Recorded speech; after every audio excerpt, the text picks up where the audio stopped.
Think sherry is something only grandmothers drink? Think again. Think all sherry is sweet? Not so. There's so much to discover about sherry. So join us as we explore this fortified wine from Spain. From cocktails to food pairing, sherry wines offer so much to the modern wine drinker. It's time to learn everything you need to know about sherry. Give our video a like, comment, and subscribe to our channel for more.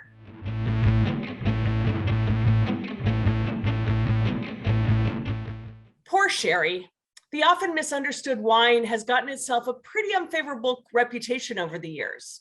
Perhaps you know it because your grandma loved a glass of sweet sherry.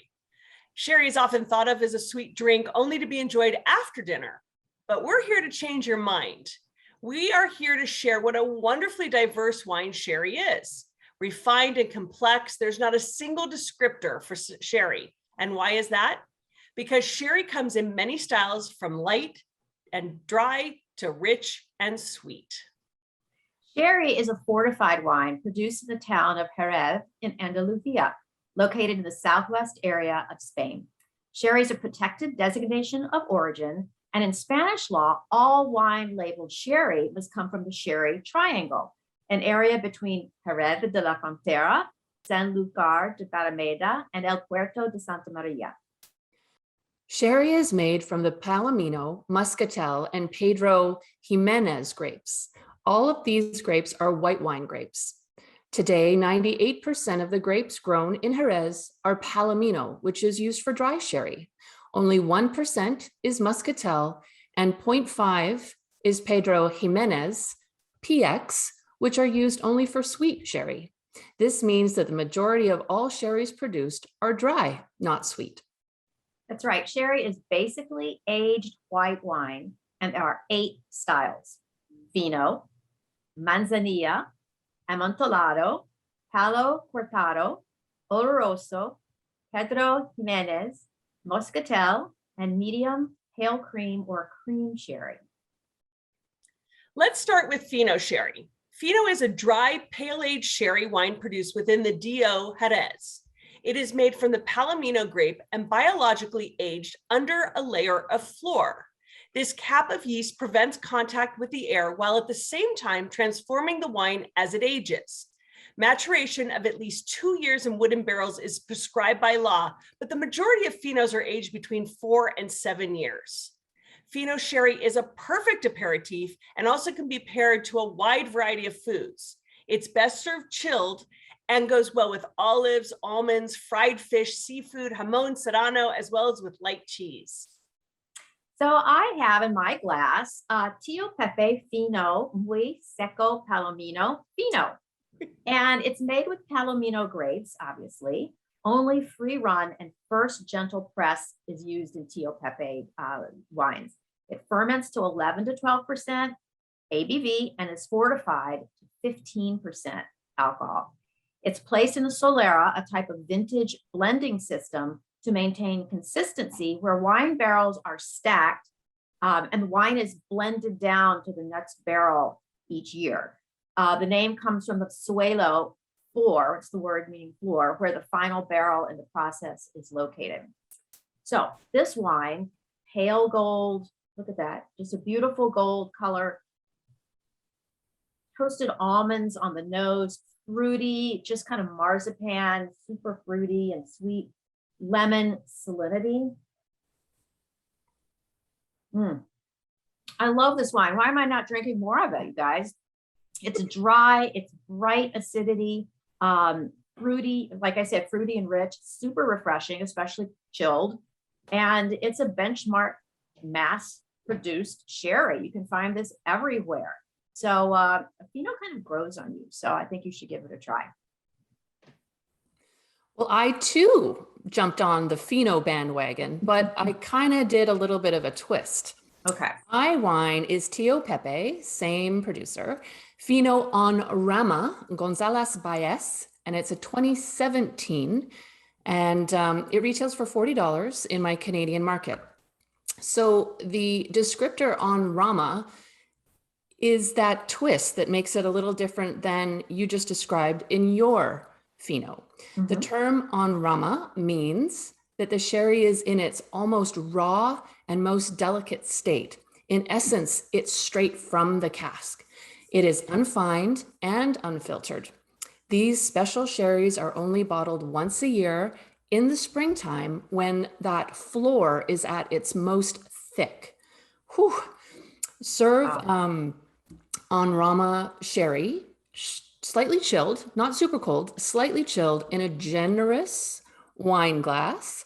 You can refrigerate this actually after opening for a good month. So that's fantastic. You can keep sipping on it. This, because the floor was at its thickest, it is so incredibly aromatic and expressive. I cannot stop smelling this glass of sherry. It is fantastic. I'm getting those almonds and yeast notes on the palate. It is mind-blowing. And this is the first time I've ever had this type of description, this on Rama Fino Sherry. I am in love with this. It is so expressive, elegant, intense, complex. It has all of these, it's like a big star in my mouth right now. I would pair this with olives, very traditional. There are also some oysters that have been created on Rama style to pair with this type of sherry, if you can believe it. And my quirky, fun pairing is none other than a McDonald's filet of fish. Kind of a bacalao kind of thing. Yeah. Wow. Well, those finos sound delicious, and we are going to move on to Palo Cortado, a very rare variety of sherry that is initially aged underfloor to become a fino or amontillado, but inexplicably, it loses its veil of floor and begins aging oxidatively, like an Oloroso. The result is a wine with some of the richness of Oloroso and some of the crispness of amontillado.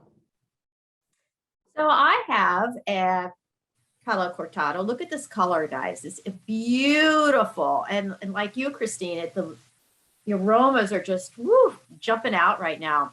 This is the Gonzalez Bias Leonor 12 años or years Palo Cortado for only $25. And I love the bottle. The makers took care to add a little silver and gold metallic to the bottle. So instead of that simple papered label, they just kind of ramped it up and put their seal on a gold silk screen to the dark amber bottle. So it's a little bit textural when you look at it. So it kind of jumps off the shelf there too. But we do have amber and gold in the glass with a sunset orange rim, just beautiful. Boy, those toasted nuts, citrus, oak, honey, orange peel. I mean, I'm really smelling all of that. Hazelnuts. Wow, I could just pour this in a little coffee in the morning. Pretty good. Part of a wake-up call. So you've got hazelnuts and aged oak. It's toasty with a smooth finish. Honestly, I feel very royal drinking it. It's beautiful. So I would just drink this with shrimp on the barbecue, roast pork, stuffed lamb chops, oysters Rockefeller. It just shows you that sherry can go with so many other things except your rocking chair and a shawl. It's great. Awesome. Oh, well, another type and style of sherry is called Oloroso. And this is aged in the absence of floor in an oxidative way and starts from a selection of heavier, more structured musts than a Fino or Manzanilla. After fermentation, the young wines are evaluated and the ones with a thicker body will be destined for maturation as an Oloroso sherry. To create an Oloroso, the base wine will be fortified to 17 or 18 degrees, which makes it impossible for the floor yeast to survive. Due to evaporation, known as merma, the resulting Oloroso will grow more concentrated to between 20 to 22 degrees. So I have a Gonzalez Bias Alfonso Oloroso that, if you notice, it is a deeper color than the wines that you guys have been showing. And this is a wine that's aged for an average of 8 years in American oak casks following the traditional Solera system, as you said, where it's aged without the floor. And so you get this golden amber color.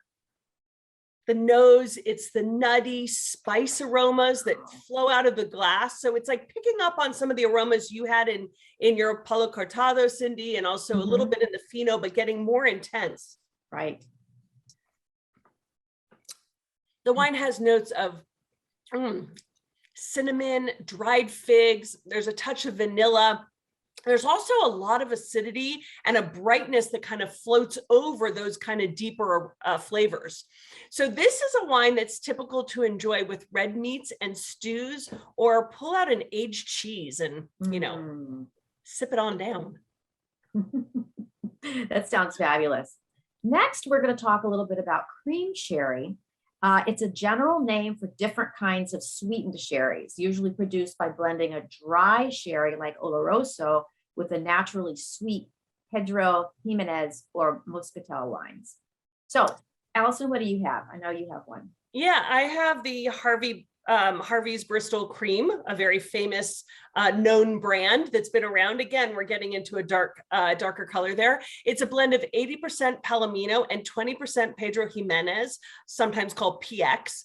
This wine is a unique combination of different sherry styles, as you said. So we've got Fino, Amontillado, Oloroso, PX, and it's the only sherry made up of a blend of 4 different styles. So each one is aged separately in the Solera system, and then it's blended together in the end. And we get it, it comes out at about 17.5% alcohol. So we're getting a little higher up here, but it's a beautiful mahogany color. And it's got these golden specks that I see. And then the nose is super aromatic, caramelized apples, raisins, nuts, and there's a little hint of toffee and spice. Sounds great. It's really smooth on the palate. It's creamy in the middle with this bright acidity all around it. And then I have this lovely finish of brown sugar that makes me want to lick my lips a little bit. So now we're going to get into a little sweeter pairings. I would pair this with like s'mores or fruit salads, foie gras if you want to go into the little more savory, or what about just pouring it on top of ice cream? Yum. I actually had this with s'mores last summer. Fabulous. Just fabulous. Is there a reason that the grandmas like this drink? Yeah. Trust your grandma. Trust your grandma. That's right. She's always right. So our next sweetest style we have for you today is Pedro Ximenez. Pedro Ximenez is the name used for naturally sweet dessert wines created with the grape variety with the same name. In order to use this name, the wine has to contain at least 85% of Pedro Ximenez grapes. The grapes are picked very ripe and or dried in the sun for extra concentration. Commonly referred to PX, which I prefer because it's way easier to say. These are intensely sweet wines, especially when those grapes are dried in the sun. Well, I have the Gonzalez Bias Nectar Dulce Pedro Ximenez. It sounds rich. It is rich. Oh God. These are dried in the sun before pressing, so it is very concentrated. It ferments to only 7% alcohol, meaning there's a lot of sugar in it, and then it's fortified to 15%. So you can kind of see how much sugar is at the base of it. It then spends 8 years in the cask, following in the traditional Solera system. So super intensely sweet and rich. I mean, now I'm getting raisins and figs and honey and brown sugar. Oh my God, this is dessert unto itself. I mean, everything I said at the beginning, the honey, the brown sugar, I'm getting caramel, I'm getting espresso and toffee. I mean, okay, I take back what I said on the last one. This I would pour over ice cream. It would be so good over vanilla ice cream, or just by itself. It's dessert in a glass. So, you know, light and dry to sweet and rich, sherry is clearly more than the sweet stuff grandma drank.